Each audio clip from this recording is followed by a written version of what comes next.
नमस्कार, मैं हूं नेहा पंत। आप देख रहे हैं आज का मुद्दा। कोरोना नेगेटिव अगर मौलाना साद हैं तो वो छिपे क्यों हैं? कहां हैं दिल्ली के निजामुद्दीन मरकज के मौलाना साद? जब मौलाना साद की तरफ से बार बार ये कहा जा रहा है कि उनकी कोरोना जांच की रिपोर्ट नेगेटिव आई है, तो फिर वो सामने क्यों नहीं आ रहे हैं? यही आज का सबसे बड़ा मुद्दा है कि मौलाना साद आखिर छिपे क्यों हैं।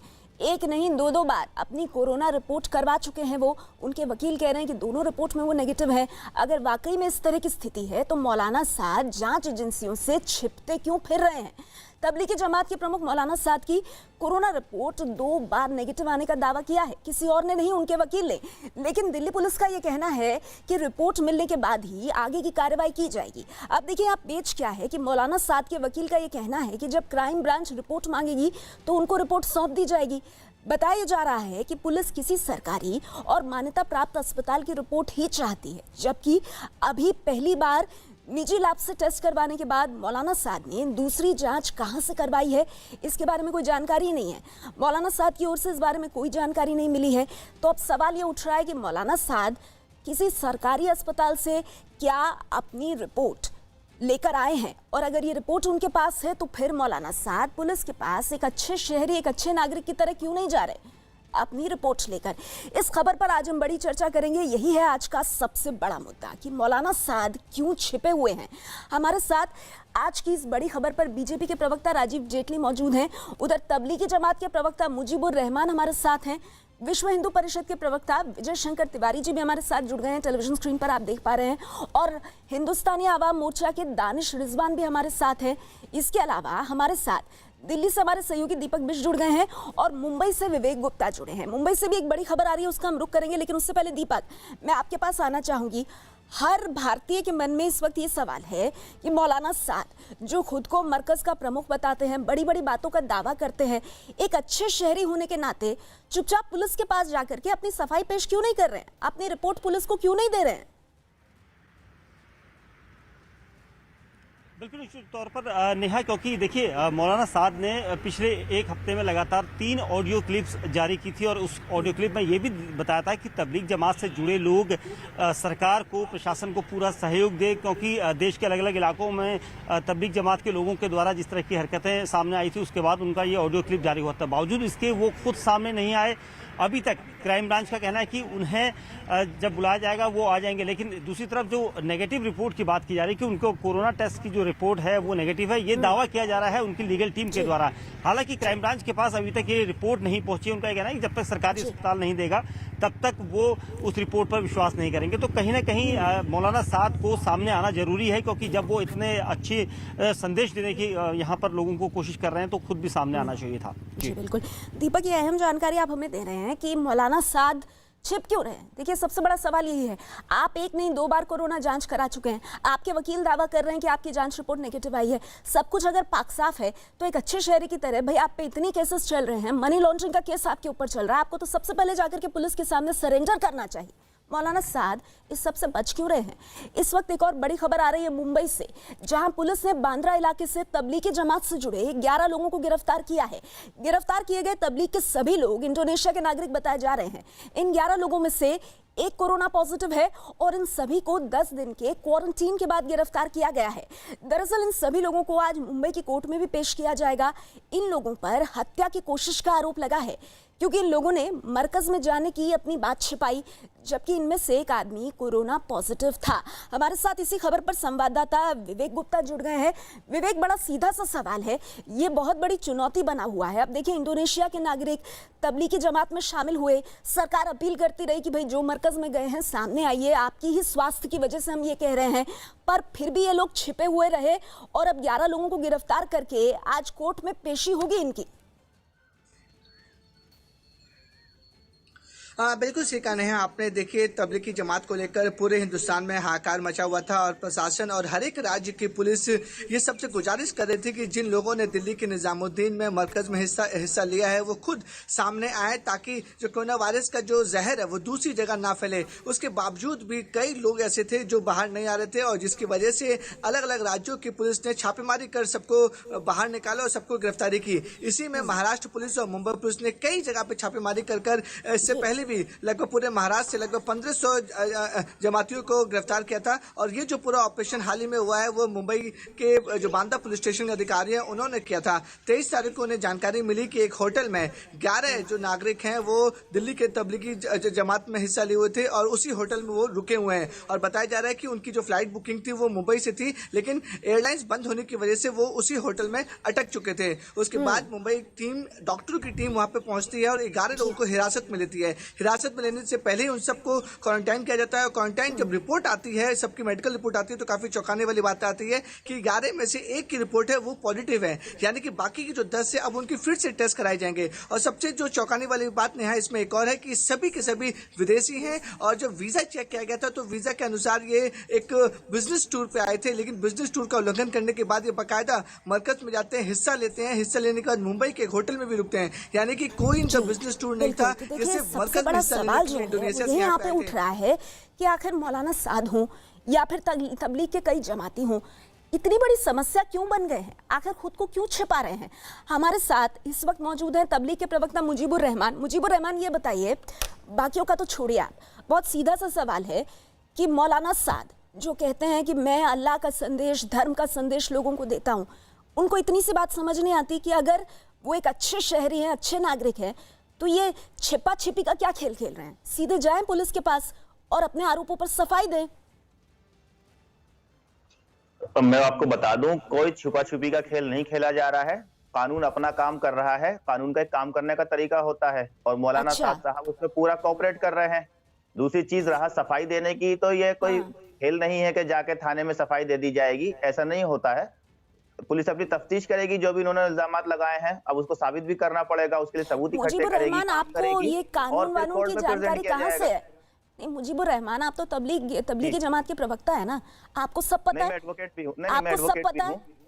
हाँ, तो एक बात बताइए, आप एडवोकेट हैं, फिर तो आपको समझ आता होगा कि इस देश का अच्छा शहरी क्या होता है। भगवान ना करे कोई आरोप कल को आप पे लग जाए, चलिए आप छोड़िए, मुझ पे कोई आरोप लग जाए और मुझे मालूम है कि मेरा दामन पाक साफ है, मैं क्या घर पे बैठी रहूंगी? या अगर कोई मेरा फार्म हाउस और पुलिस वहां छापा मारने आ रही है तो मैं उस फार्म हाउस पे भी नहीं मिलूंगी क्या? जाऊंगी ना पुलिस के पास, जाऊंगी ना पुलिस के पास। हजारों लोगों के ऊपर केसेस चल रहे हैं, पॉलिटिकल केसेस भी हैं, बहुत केसेस हैं, बड़े बड़े लोगों के ऊपर भी हैं। आप उनकी तफ्तीश ही चल रही है, कोई पुलिस के पास नहीं गया कि भाई आपने मेरे ऊपर इल्जाम क्यों लगाया, जाकर के कोई पूछना नहीं होता कि आपने क्यों लगाया। भाई पुलिस है, उसका काम है इल्जाम लगाना, लगाएगी, लगा के तफ्तीश करेगी, कुछ साबित कर पाएगी, कोर्ट डिसाइड करेगा, उनको देखेगा कि भाई इनके जिन्होंने इल्जाम लगाया तफ्तीश करेगी मुजीबुर रहमान। तो मौलाना साद जो धर्म की इतनी बड़ी बड़ी बातें करते हैं वो क्या करेंगे? वो इस पूरे दौरान छिपते रहेंगे? नहीं, बिल्कुल नहीं छिपे हुए, सपोर्ट करेंगे, बिल्कुल छिपे हुए नहीं है। आपको लग रहा होगा, आपको लग रहा होगा। अच्छा ये बताइए कि ईडी ने 26 सवाल क्या पूछे हैं? 26 सवाल बताइए मौलाना से, मौलाना साद से क्या 26 सवाल पूछे हैं? आपको तो पता होगा ना, आप तो एडवोकेट हैं। वो सवाल तो ईडी ने भी पब्लिक नहीं करे हैं ना। लग रहे हैं मुझे वो सवाल तो पब्लिक में ईडी ने भी नहीं डाले हैं ना। तो जो सवाल पब्लिक, जो कुछ एडमिनिस्ट्रेशन, जो कुछ इन्वेस्टिगेटिव एजेंसीज नहीं बताना चाहती है, पब्लिक सब समझती है, ठीक है, सब समझती है। मौलाना साद कहीं कोऑपरेट नहीं कर रहे हैं। उनसे पूछा गया कि भाई आप अपने हवाला कनेक्शन के बारे में बताइए, आप बताइए मरकज को फंडिंग कहां से हो रही है, आप बताइए कि इतने सारे लोग मरकज में जुटे कैसे, इनका कनेक्शन कहां कहां है। मौलाना साद कुछ नहीं बता रहे हैं। और सबसे बड़ी बात, विजय शंकर तिवारी जी, मुजीबुर रहमान कह रहे हैं भाई पुलिस का तो काम है आरोप लगाना, पुलिस आरोप लगाएगी, पुलिस तफ्तीश करती रहे।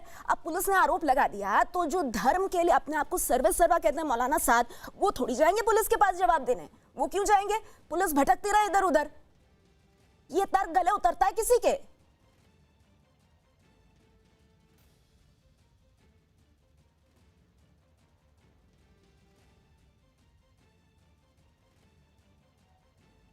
विजय शंकर तिवारी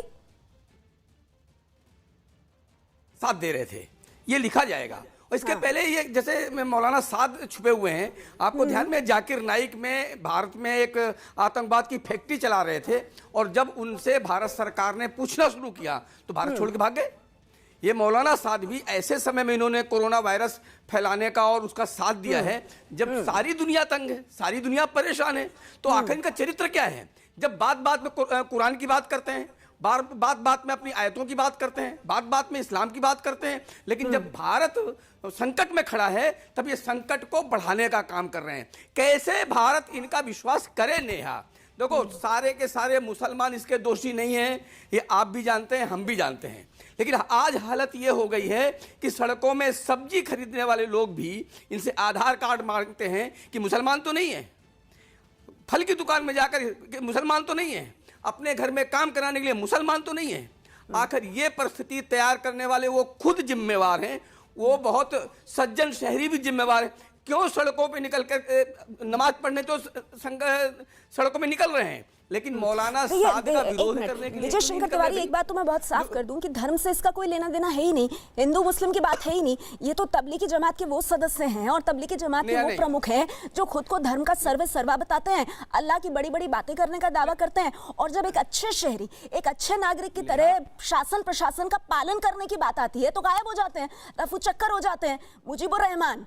और ऐसे लोगों की वजह से एक अच्छे नागरिक को, एक अच्छे शहरी को, एक अच्छे मुस्लिम को बिना किसी वजह के खुद को साबित करना पड़ता है। क्यों मुजीबुर रहमान? क्योंकि मौलाना साद जैसे लोग पुलिस से बचते फिरते हैं, अपने वकील के माध्यम से ये कहलवाते हैं कि भाई हमारी तो कोरोना रिपोर्ट नेगेटिव आई है। कौन है वो? कौन है वो? मैंने आपको बताया है कि पूरा दोनों तरफ से करस्पॉन्डेंस खुली हुई है, दोनों तरफ से वार्तालाप चल रहा है, दोनों तरफ से तहकीकात चल रही है। नहीं, एक मिनट, मुजीबुर रहमान, इस तरह से कॉरेस्पॉन्डेंस कौन करता है भाई? शासन प्रशासन कोई चीज है या नहीं है? मेरे साथ बीजेपी के प्रवक्ता राजीव जेटली मौजूद है। राजीव जेटली जी, इस देश में मैं हूं, आप हैं, कोई भी है, अगर हमारे खिलाफ कोई भी आरोप होता है और हमारा दामन पाक साफ है, हमारे पास छिपाने को कुछ नहीं है, तो हम पुलिस के पास जाएंगे और हम कहेंगे भाई इसकी जल्दी से जांच करो और हमें क्लीन चिट दो, हम एक अच्छे शहरी हैं। मौलाना साद बिल्कुल इसके ठीक उलट काम कर रहा है, क्यों? नेहा, पहले ये बात समझनी होगी, ये मौलाना साद केवल एक व्यक्ति नहीं है। मौलाना साद एक ऐसे लोगों, एक ग्रुप ऑफ पीपल के जो है वो रिप्रेजेंटेटिव है, जो उनको जो भी संदेश देते हैं बाकी लोग भी उसको मानते हैं। तो आपने देखा मौलाना साद ने सबसे पहले क्या संदेश दिया? सबसे पहला संदेश ही उन्होंने ये दिया कि अगर आपको मरना है तो आइए मस्जिद में आकर मरिए, मस्जिद में मरेंगे तो आपको जन्नत नसीब होगी। अगर आप इस तरीके का संदेश देंगे तो आपके फॉलोवर क्या करेंगे? आपके फॉलोवर भी वही रास्ता अपनाएंगे। जब आप खुद छुप करके बैठेंगे तो फॉलोवर भी छुपेंगे। तो आपने खुद भी छुपे, फॉलोवर को भी छुपाया, और आपने, जैसे अभी आपने थोड़ी देर पहले भी रिपोर्टिंग आपके रिपोर्टर ने बताया कि अभी भी जो तबलीगी समाज के लोग हैं वो कोरोना पॉजिटिव निकल रहे हैं। तो एक टाइप से सभी लोग कोरोना के वाहक बने फिर रहे हैं। वाहक बने फिरे कोई बहुत बड़ी बात नहीं, आप पुलिस के पास आइए, डॉक्टर के पास आइए, अपना इलाज करवाइए, लेकिन आप कोरोना लेकर के अलग अलग घरों में छुपे, कहीं पे कोई प्रोफेसर आपको छुपाए, कहीं कोई मस्जिद का मौलवी आपको छुपाए। अरे भाई, अगर आप इस तरीके से छुपेंगे तो आप एक क्लियर संदेश दे रहे हैं कि कम से कम आप भारत सरकार के साथ, भारत की पैरामेडिकल, मेडिकल और भारत की पुलिस के साथ बिल्कुल भी कोऑपरेट नहीं कर रहे हैं। अगर आप जो सबसे बड़ा संदेश का वाहक है, अगर वही छुप करके बैठ जाएगा तो आप क्या उम्मीद करते हैं उन लोगों से जो आपको फॉलो करते हैं? और आप ये देखिए आपने कितनी गैर कानूनी गतिविधियां करी। ट्रैवल वीजा पे लोग आए, वो भी कोरोना पॉजिटिव, और उनको आपने छुपा के रखा। यहाँ छुपा के रखा, बिहार में छुपा के रखा, तमिलनाडु में छुपा के रखा, महाराष्ट्र में छुपा के रखा, घरों में छुपा के रखा, घरों में लोगों को इन्फेक्ट कर रहे हैं वो। तो सबसे बड़ी बात यह है कि आज, जैसा अभी तिवारी जी ने बोला, बहुत अच्छी बात, आज विश्वास कीजिए मुसलमान के पेट पे लात मारने वाला अगर कोई है तो मौलाना साद और उनके फॉलोवर है। इन्होंने पूरे देश का माहौल ऐसा कर दिया है कि आम आदमी का जीना दुश्मन हो गया। आवाम मोर्चा के प्रवक्ता दानिश रिजवान हैं। दानिश रिजवान, आपको क्या लगता है, इतना सब होने के बाद क्या मौलाना साद को सीधे सीधे पुलिस के पास जाकर के अपना पूरा जो केस है वो प्रेजेंट नहीं करना चाहिए, बहुत सीधे साफ शब्दों में? देखिए, दो तीन चीज़ें नेहा जी बहुत साफ हैं और मैं बड़ी साफगोई से कह रहा हूं कि मौलाना साद के ऊपर में अगर आरोप लग रहे हैं तो मौलाना साद को सामने आकर के पुलिस महकमे से अगर उनको नोटिस मिली है तो वो जाकर के अपनी बात को उनको रखना चाहिए। लेकिन जिस तरीके से भारतीय जनता पार्टी के भी प्रवक्ता बोल रहे हैं कि कुछ लोग छुपे हुए हैं, मुझे समझ में नहीं आता है कि न्यूज़ 18 के महाराष्ट्र के मुंबई के जो रिपोर्टर हैं वो साफ शब्दों में कह रहे हैं कि इंडोनेशिया के नागरिकों को, या मुंबई से उनकी फ्लाइट थी इंडोनेशिया जाने के लिए, फ्लाइट कैंसिल हो गई, जिस होटल में ठहरे थे उसी होटल में रह गए, और उसके बाद उनको पुलिस ने वहां से निकाला है। मतलब साफ है कि वो छुपे हुए नहीं थे, होटल में ठहरे हुए थे। ये छुपा हुआ शब्द भारतीय जनता पार्टी के नेता क्यों इस चीज को यूज करते हैं? रिपोर्टर अपनी रिपोर्ट में बता रहे हैं। भाई साहब, अरे भाई साहब सुनिए ना, आप बोल रहे थे तो मैं बोल रहा था क्या? अरे आप बोल रहे थे तो मैं बोल रहा था क्या? आप बोल रहे थे तो मैं बोल रहा था क्या? शांति से सुन लीजिए, शांति से सुनिए, शांति से सुनिए, शांति से सुनिए, सुनना सीखिए। नरेंद्र मोदी मत बनिए, सुनना सीखिए। पहले तहजीब सीखिए, बात करने का सलीका सीखिए, बात करने का सलीका सीखिए, पहले बात करने का सलीका सीखिए, बात करने का सलीका सीखिए। एक मिनट दानिश जी, एक मिनट, आप अपनी बात रखिए। नहीं, आपकी टर्न है, आप अपनी बात रखिए। लेकिन जो राजीव जी ने बात उठाई, दानिश भाई, जो राजीव जी ने बात उठाई उसका जवाब भी दे दीजिए। ठीक है, आप जो मुंबई की बात कर रहे हैं, मैं तो उसकी तरफ जा भी नहीं रही। उस पर हमारे रिपोर्टर ने अपनी रिपोर्टिंग की। मेरा सवाल भी उससे जुड़ा नहीं था। मेरा सवाल क्या है, वो आज का मुद्दा क्या है, वो टॉप क्या हम चला रहे हैं, क्यों छिपे हैं मौलाना साद? भाई मौलाना साद कोई ऐसे ही इंसान नहीं है, कोई ऐसे ही शख्स नहीं है। वो अपने आप को एक मजहब का धर्म गुरु बोलते हैं और वो ना अपने फार्म हाउस पर हैं, अपने वकील से कहलवाते हैं मेरी दोनों रिपोर्ट कोरोना नेगेटिव आई हैं। अरे सर, एफआईआर की कॉपी में देखिए क्या लिखा है। आप तो बहुत पढ़ते लिखते हैं, आप जानते हैं इस बात को कि लिखा है कि उनका एक ऑडियो वायरल हो रहा है जिसमें उन्होंने मरकज के भीतर लोगों को कहा, अपने फॉलोअर्स को मरकज के भीतर कहा कि सोशल डिस्टेंसिंग का पालन मत कीजिए, लॉकडाउन का पालन मत कीजिए। अरे सर, ऐसे शख्स जिनके खिलाफ एफआईआर में ऐसी बातें लिखी है, वो कहाँ है भाई? आप और हमको तो ऐसी छूट कभी नहीं मिलेगी दानिश जी, फिर इनको ये छूट क्यों? मैं वही कह रहा हूँ, सीधे हम क्यों नहीं कहते मौलाना साद सामने आए? कंडेम क्यों नहीं करते इस शख्स को? हम ये बताइए, इसमें इतने सारे किंतु परंतु क्यों लगा देते हैं हम? मुझे नेहा जी, हमारा स्पष्ट मानना है कि मौलाना साद जहां कहीं भी हो, जब सवाल उठ रहे हैं उनके ऊपर, तो उनको आकर के उसका जवाब देना चाहिए। मैं साफ तरीके से कह रहा हूं, और मैंने सबसे पहले इसी बात का जिक्र किया है कि जब आप पर तोहमत लग रहा है और आप पूरे देश में विदेशियों के बीच में आकर संदेश देने का काम करते हैं, तो आप इस बात को क्यों नहीं लाकर पुलिस के सामने रख रहे हैं कि आखिर क्या मामला है? अगर आपके ऊपर में ईडी ने आरोप लगाए हैं तो उस आरोप को ईडी के सामने रखिए कि भाई इस आरोप का ये जवाब है, हम यहां से पैसा लाते हैं, ये करते हैं। ये काम मौलाना साद को करना चाहिए। लेकिन मुझे एक चीज समझ में नहीं आता। माफ कीजिएगा, एक मिनट, आप नेशनल टीवी पर आकर इस तरह की बात कर रहे हैं तो अच्छी बात है, लेकिन आपके साथ ही को पैनलिस्ट हैं मुजीबुर रहमान, आप उनको क्या कहेंगे? मुजीबुर रहमान कहना है कि भाई पुलिस अपना काम करती रहती है, पुलिस लगाएगी आरोप, जब बुलाएगी पुलिस तब आ जाएंगे, उससे पहले क्यों आए भाई? ऐसे काम करती है क्या भारत की डेमोक्रेसी? मैं नेहा जी एक छोटी सी बात रखना चाहता हूं, मुझे 10 सेकंड। नेहा जी, एक मुजीबर भाई, एक मिनट। नेहा जी, एक चीज है, देश के एक बड़े पत्रकार के ऊपर में पूरे देश के अलग अलग कोनों में तकरीबन 300 मुकदमे दर्ज होते हैं, तो क्या वो पत्रकार हर थाने में जाकर के कहते हैं कि हमसे पूछ लीजिए भाई मेरे ऊपर में आरोप है, हम साबित करेंगे? अरे पुलिस नोटिस जारी करेगा, कोर्ट वारंट जारी करेगा, तभी तो कोई जाएगा। ऑटोमेटिकली शाह जाकर खड़े हो जाए थाने में कि भाई हमको पकड़ लीजिए। अरे वारंट आने दीजिए, नोटिस किसी ने दिया है क्या? कोई नोटिस तो भेजे दिल्ली पुलिस। और मुझे एक चीज समझ में नहीं आती है, एक चीज मुझे अभी तक समझ में नहीं आता है कि डोभाल जी के साथ में क्या बातचीत हुई थी। जब अजीत डोभाल मौलाना साद के यहां पहुंचे थे तो क्या बातचीत हुई थी, उसको डोभाल जी सार्वजनिक करे कि क्या बातचीत हुई। उसके बाद से साद कहां लापता हो गए? कहीं ऐसा तो नहीं है कि जो अजीत डोभाल और मौलाना साद के बीच में कोई बातचीत हुई है और उसी के तहत उनको कह दिया गया हो कि आप अभी अंडरग्राउंड रहिए? ये भी तो बातें हो सकती है। ये तमाम बातें या तो अजीत डोभाल बताएंगे या मौलाना साद बताएंगे। इस मामले में हम और आप कहां से बातचीत कर सकते हैं? बन गए, हम सब क्वारंटीन पीरियड में रह रहे हैं और हम सब घर में बैठे बैठे डिटेक्टिव और जासूस बन गए।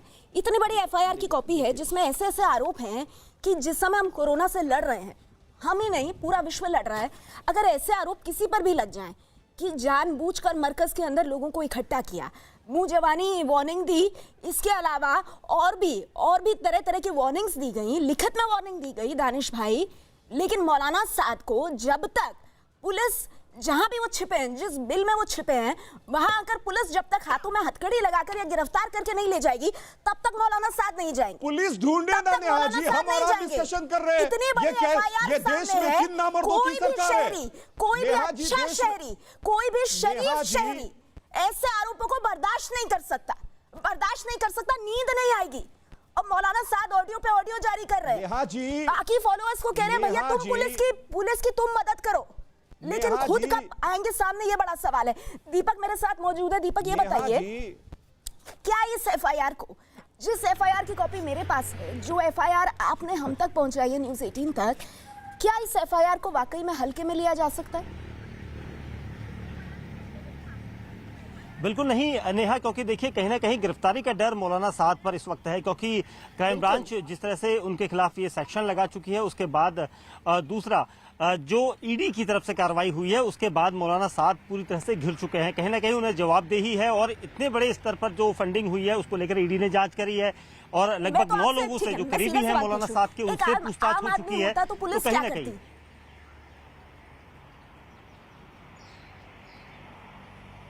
देखिए जिस तरह से आरोप और जिस तरह से सेक्शन लगाए गए हैं, तो आम आदमी सीधे पुलिस से संपर्क करता है और उससे पूछता, जवाब मांगता है कि आखिर मेरे खिलाफ ये सारे सबूत हैं या ऐसे ही आपने सेक्शन जोड़े हैं। तो कहीं ना कहीं सबूतों के आधार पर ही ये सेक्शन जोड़े गए हैं और जो एफआईआर में लिखा गया है नेहा, वो सब जो मौलाना साद ने भी पढ़ी होगी एफआईआर और उनके लीगल टीम ने भी पढ़ी होगी, तो कहीं ना कहीं सवाल उठते हैं कि आखिर मौलाना साद बाहर क्यों नहीं निकलकर क्राइम ब्रांच से संपर्क करते और उनसे पूछते क्यों नहीं कि इन आरोपों का आधार क्या है, किस आधार पर उनके खिलाफ ये सेक्शन लगाए गए हैं।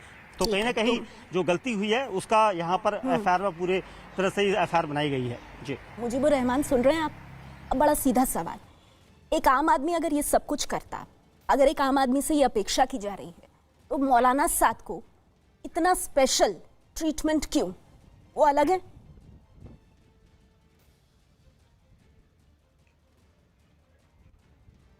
मैं आपसे पूछता हूं, आज से पहले हिंदुस्तान के अंदर जो पॉलिटिकल लीडर्स हैं, नेता हैं, एमपी हैं, एमएलए हैं, उनके ऊपर एफआईआर नहीं हुई?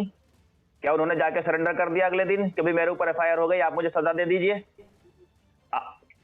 खुद यहाँ पे बैठे हुए भाजपा के यूपी में बलात्कारों के आरोप लगते हैं एमएलए के ऊपर, क्या वो अगले दिन पहुंच गए थे थाने में कि मेरे ऊपर बलात्कार का आरोप है, मुझे फांसी लगा दीजिए? राजीव जेटली जी, आप सच नहीं सुन पा रही हैं, जवाब दीजिए। धर्म से कोई लेना देना नहीं है। तो क्या वो नेहा, आप अभी कह रहे थे कि इसका धर्म से कोई लेना देना नहीं है। इनका हर प्रवक्ता आकर के साद को बचाने की कोशिश कर रहा है, क्योंकि हर मस्जिद मरकज पे आने वाले लोगों को बचाने की कोशिश कर रही है। आपके नामर्द गृह मंत्री कहाँ है? किसी को बचाने की बात अरे विजय जी, आपके नामर्द गृह मंत्री कहाँ है कि एक मौलाना नहीं पकड़ा जा रहा है? एक मौलाना पकड़ नहीं पाते, आप दाऊद इब्राहिम को लाने की बात करते हैं। कहाँ गई मार मुर्दान की आपकी? कहाँ गया इसका सीना? कहाँ है देश के दानिश भाई, मुझे आपसे बिल्कुल उम्मीद नहीं थी। आप बहुत गलत भाषा का इस्तेमाल कर रहे हैं, थोड़ा सा संयम रखिए सर, थोड़ा सा संयम रखिए। इस तरह की बातचीत नहीं चलेगी इस डिबेट पर। विजय शंकर तिवारी, नहीं है, आप भी कम नहीं है जनाब, आप भी कम नहीं है। देखो नेहा सुनिए, नेहा अभी आप कह रहे थे, आपको कहना भी चाहिए कि इसका धर्म से लेना देना नहीं है। धर्म से लेना देना कैसे नहीं है? ये जहां पर छुपते हैं, कोई मंदिर होता है क्या, कोई गिरजा होता है क्या? ये मस्जिदों में बात कर रहे हैं आप, क्या बात कर रहे हैं? आपके धर्म से लेना देना है? अरे मैं मुझसे मौलाना कह रहा हूं, साथ को पकड़ लीजिए, मैं पकड़ूंगा, पुलिस मेरे हाथ में, आर्मी मेरे हाथ में। लेना देना है आपके अयोध्या के महंत ने कहा, सीधे लेना देना है। क्या बात कर रहे हैं विजय शंकर जी? धर्म से बाहर निकलिए, धर्म से बाहर निकलिए। नहीं दानिश जी, एक मिनट, एक एक करके बोलिए, एक एक करके बोलिए। एक मिनट, मुजीबुर रहमान, आप तबलीगी जमात के प्रवक्ता है ना, आप पॉलिटिशियंस के बारे में बात कर रहे हैं, आप अयोध्या के बारे में बात कर रहे हैं, आपका जो ब्रीफ है आप उस तक स्टिक रहिए ना, स्टिक टू दैट ब्रीफ। नहीं, आपका ब्रीफ क्या है? आप तबलीगी जमात के प्रवक्ता है ना, मौलाना साद को सपोर्ट कर रहे हैं ना, तो वहीं तक रखिए खुद को। आप हर तरफ क्यों भाग रहे हैं? साजिश कर रहा था, उनका काम करने दीजिए। वो मंदिर है, क्या कौन सी साजिश कर रही थी? कौन से महंतों के खिलाफ 304 का? एक मिनट मुजीबुर रहमान, इस तरह के ना इधर उधर की बातें आप मत कीजिए। आपको समझ आना चाहिए कि कोरोना वायरस जो है ना, वो ये फर्क नहीं देखता है कि सामने मौलाना साद मौजूद है, मुजीबुर रहमान मौजूद है या नेहा पंत मौजूद है। ये जो धर्म का चश्मा लगा करके बैठे हैं ना आप लोग, इसको उतार दीजिए। इसीलिए मैंने कहा आप उतारिए, पहले धर्म का चश्मा आप उतारिए। आप उतारिए सर, चश्मा पहले आप उतारिए। मौलाना साद को जिस तरह से आकर के आप डिफेंड कर रहे हैं, कुछ तो शर्म कीजिए, कुछ तो शर्म कीजिए। कैटेगरी को आप जो है, जो शख्स विजय शंकर तिवारी जी, जो शख्स अपने ऑडियो में अपने फॉलोअर्स को ये तक कह देता है कि सोशल डिस्टेंसिंग का पालन मत करो, लॉकडाउन का उल्लंघन करो, मस्जिदों में और ज्यादा भीड़ लगनी चाहिए, अरे उस शख्स के बारे में आप क्या कह सकते हैं? मंदिरों में भी यही हुआ, मंदिरों में भी यही हुआ, ये बताइए। इनको चुप कराइए जरा। नेहा मैंने ये कहा नेहा, ये मैंने बताइए कहा कि नेहा, मैंने कहा तबलीगी जमात, हाँ। तबलीगी जमात हाँ। जैसा संगठन केवल भारत में काम नहीं कर रहा है, ये विदेशों में भी काम कर रहा है। ये जब 100 साल पहले जब इसकी स्थापना हुई थी तो उसका उद्देश्य यही था कि मुसलमानों को और कट्टर बनाना। ठीक है। और कट्टर बनाने का मतलब आप समझते हैं? और कट्टर बनाने का मतलब यही है जो मौलाना साद ने यहाँ पर मरकज में किया है, यही किया है। मौलाना साद ने वही किया है जो इनको सिखाया गया है, जिस काम के लिए इन्होंने अपनी नींव रखी थी। दुर्भाग्य ये है कि देश के वो अच्छे मुसलमान जिनके लिए हम सब लोग कहते हैं वो भी इनके साथ खड़े हैं, वो भी इनके साथ खड़े हैं, उनका सहयोग कर रहे हैं, उनको छुपाते हैं, उनको खिलाते हैं। ये दुर्भाग्य की बात है। हिंदू बना रही है कि नहीं, ये मौलाना साद पर गंभीर आरोप है। मौलाना साद को एक अच्छे शहरी होने के नाते पुलिस के पास आना चाहिए। मौलाना साद को जो सरकार, जो प्रशासन कह रहा है कि आप एक सरकारी अस्पताल से कराइए अपनी जांच और उसके बाद वो जांच रिपोर्ट हमको दीजिए, सब मानना चाहिए। मौलाना साद ये कुछ नहीं कर रहा है, ये बात है। लेकिन राजीव जेटली साहब, सवाल तो ये है ना कि पुलिस तो आप ही लोगों की है, और अगर पुलिस ठान ले तो कौन बच सकता है पुलिस से?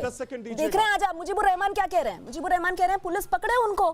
भाई पुलिस पकड़े, ऐसा लग रहा है जैसे मुजीबुर रहमान यहाँ बैठ करके ओपन चैलेंज दे रहे हैं कि मौलाना साहब तो हाथ खुद आएगा नहीं, पुलिस को उन्हें पकड़ना पड़ेगा। तो सवाल उठेगा कि भाई पुलिस क्या कर रही है, पुलिस पकड़े मौलाना साहब को। नेहा, सबसे पहले पूरी दुनिया के अंदर वहां की सरकारों ने और पुलिस ने गाइडलाइन जारी करी, चाहे वो मुस्लिम कंट्री हो, चाहे वो यूरोपियन कंट्री हो, चाहे वो इंग्लिश कंट्री हो, सबने गाइडलाइन जारी करी और पूरे देश के सभी नागरिकों ने उसका सम्मान किया।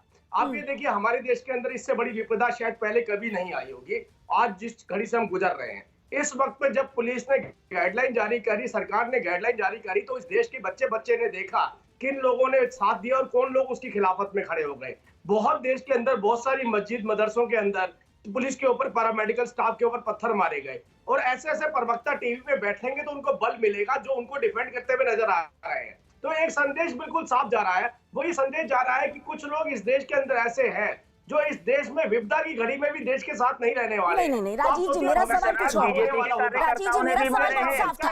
अरे पुलिस क्यों नहीं पहुंच पा रही है मौलाना साहब तक? पहले भी मैं यही बात कह रहा था, बीजेपी के कार्यकर्ताओं ने भी मारे हैं, तो आप जिंदगी भर के लिए अपने ऊपर तो डाउट होता है आपके ऊपर। आप भी उतने बड़े गुनाहगार हैं जितने पत्थर मारने वाले। जब आप जो है पत्थर मारने वाले बीजेपी के कार्यकर्ता भी हैं, किया जा रहा है इनके द्वारा, इसका खामियाजा किसको भुगतना पड़ रहा है? मैं बार बार बोल रहा हूँ। विजय शंकर तिवारी जी ने 2 बार इस बात को कोट किया कि एक गरीब व्यक्ति जो रिक्शे पर सब्जी बेचता है उसका आधार कार्ड मांगा जाता है, और उसके आधार कार्ड मांगने का गुनहगार आधार कार्ड मांगने वाले नहीं है, वो ये लोग हैं जो बैठ के टीवी पे बोल रहे हैं, जो डिफेंड कर रहे हैं उनको। हमारा एक ही उद्देश्य था, ईडी की जांच होगी बाद में होगी, पुलिस की जांच होगी बाद में होगी। इंसानियत के नाते, नागरिकता के नाते, भारतवासी के नाते आपको बाहर निकलना चाहिए था। लेकिन वो लोग जो मस्जिदों की छत पे खड़े होकर, चाहे मुरादाबाद में, चाहे बरेली में, चाहे बिहार में, पुलिस की जिप्सी को उठा के आपने देखा किस तरीके से तालाब के अंदर फेंक दिया। ये कौन लोग हैं?